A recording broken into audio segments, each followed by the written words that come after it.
44,000 लाडक्या बहिणींना मिळाला साड्या, तर आनंदाचा शिंदा नाहीच.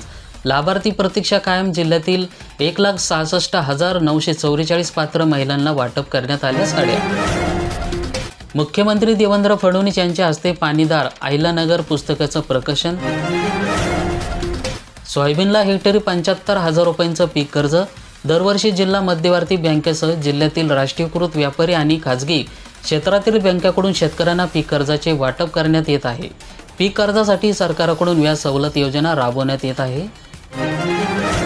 उर्वरित शेतकऱ्यांना पीक विमा मिळण्याचा मार्ग अखेर मोकळा झाला. शासनाला तफावत अहवाल पाठवणार. कृषी विभाग व पीक विमा कंपनीमध्ये लेखी आश्वासनानंतर शेतकरी नेते विनायक सरनाईक, नितीन राजपूत यांना तालुका कृषी कार्यालयाचा ताबा घेतला.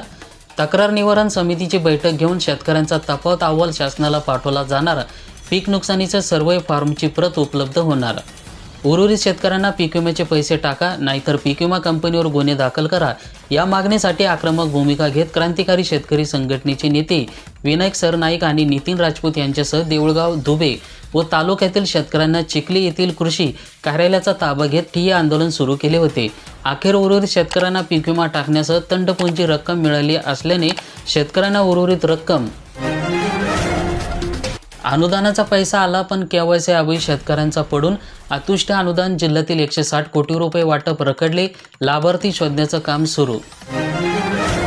मोठी बातमी. पीक विम्याचे 1400 कोटी रुपये शेतकऱ्यांच्या खात्यामध्ये जमा होणार. शेतकऱ्यांना मिळणार मोठा दिलासा. कांद्यानं आणलं शेतकऱ्यांच्या डोळ्यात पाणी. दर घसरल्यामुळे कांदा उत्पादक संघटनेची केंद्र सरकारकडे महत्त्वाची मागणी.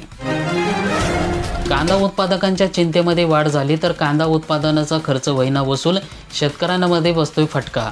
कांद्याचे बाजारभाव राज्य जिल्ह्यातील सर्वच बाजार समित्यामध्ये गडगडला आहेत. यामुळे उत्पादक शेतकऱ्यांना मोठा आर्थिक फटका बसलेला आहे.